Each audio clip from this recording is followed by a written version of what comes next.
Okay, guys, what I'm going to do is I'm going to show you how to take recorded virtual classroom settings, download them, and embed them into your content section. You may want to do this if you've recorded one that you think could be useful down the road, maybe used virtual classroom to record a lesson where students aren't active, whatever it is. You need this video. It potentially could get deleted, so we're going to make sure that that doesn't happen. So what I'm going to do is I am going to go into virtual classroom. Okay, if you don't have the link, remember it's in instructor tools. So we'll go into virtual classroom. Once I get into virtual classroom, any meetings that you have recorded are and will be listed in the recorded meetings. Okay, I just did a quick one for the purpose of this video. Okay, then what you're going to have to do is you're going to hit actions. If you can't see the download option, it's because this situation happens sporadically in our computer. So go up, three dots it, crank down the percentage to about 80, and then in your actions, in your three dots, you're going to be able to see the download now. So I'm going to hit download. It's being packaged for download. It's going to tell us don't navigate away. Depending upon the size of your video, this might take a while. When it's ready, what will happen is you're going to have this video come up. Okay, what you're going to do is I would name it whatever the title of your video is. Like if you have like a specific topic, I would name it that. Okay, so I'm just going to save that. It's going to zip the file down here. Okay,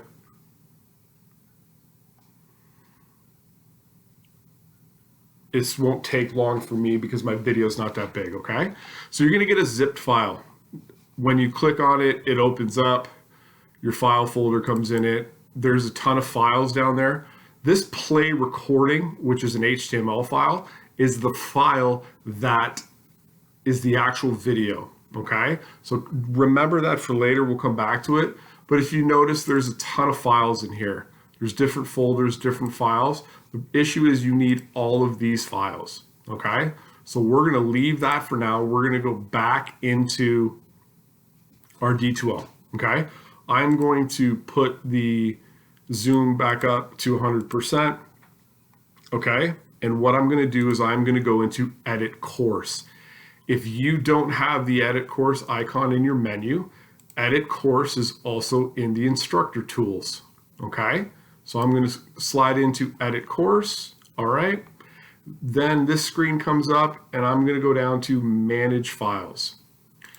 When I click manage files, what I'm doing is I'm actually going inside of the file structure of the course. Okay, so I'm just using the sample PD course that I have available to create the videos. Okay, so what you will have to do is you'll have to try and figure out, do I want to create a new folder? Do I want to have a bunch of different subfolders, or am I just going to have the one folder for this specific video? Whatever you decide is up to you.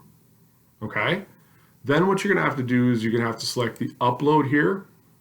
All right, then you're going to upload, you're going to find your computer, and then what you're going to do is you are going to look for the zipped folder. Okay, and it will allow you to upload the entire folder. Okay, you have to upload the zip folder, otherwise it won't upload the entire folder. Okay, this process will take a little bit of time. As you can tell, the percentages are rolling up there. Okay, but this is the way you upload. You can upload files as well. Okay, the program will allow you to upload zipped folders. So we're just going to have to wait until this is done before we can move on.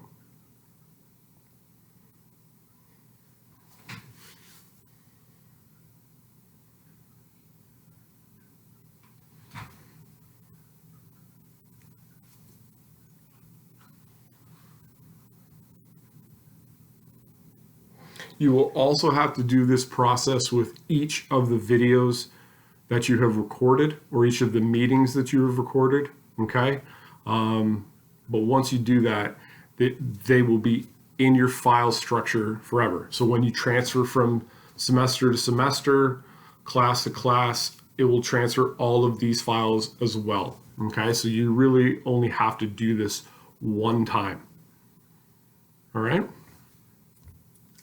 So we're good here. We're gonna press save, all right? Now what you have is you have the virtual classroom video, all right? And it is .zip. So next, we're gonna have to hit the drop-down menu and we are going to unzip this folder. It's gonna tell us that we're good. This doesn't take that long for me, okay? Now, if you notice what happened, and the reason it doesn't take that long is because the file's not that big. So if you notice, if you scroll down here, your zip folder is still there, okay? But that's not what you're gonna use. It changed the name of this, okay? So what I would do now is I would rename this folder to, again, the name of the content of the video, okay? So I'm gonna call this virtual classroom recorded video, okay? And I'm gonna press save. And now, if you notice, I have all of these files in here, okay? So I can now do this in multiple ways. So I'm gonna go to the content section and I can do one of two things, okay? If you just want a link to the video, you can hit the new drop-down menu and you can scroll down and you can add from your manage files and you can find your folder, okay, which is your virtual classroom video. And then again, remember, it's the play recording HTML. You're gonna click that, you're gonna click add, it will put it in here, okay? When you click that, it will go into there, and now your video's here, and you can start playing it, okay? That's one way you can do it. Or if you've been creating files, okay, you can rename this as well if you want.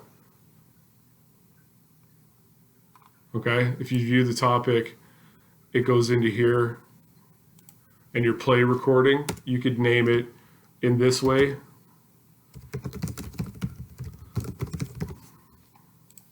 Okay, and it'll rename it in the back in the content section as well. Or if you've created a file or you have a file, this is what some of you have been doing, okay? What you can do is you can do your virtual classroom recorded video, okay? And then you can put it in this way. So you would insert the quick link. In your quick link, again, you're doing the course file. You have to find the folder, which is this.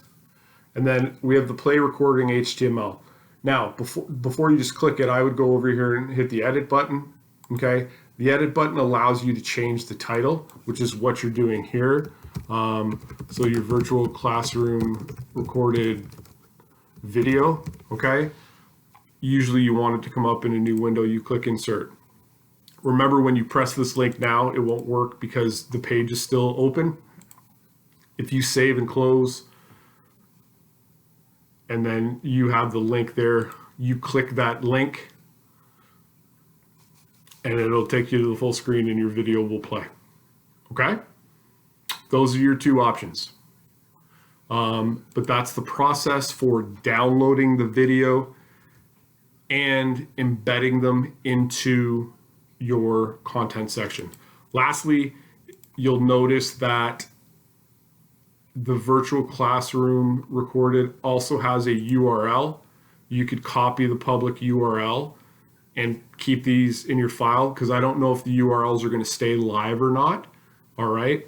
I would personally embed the videos and or at least save the zip files so that you have them there for you moving forward. Okay. If you got any questions, let me know.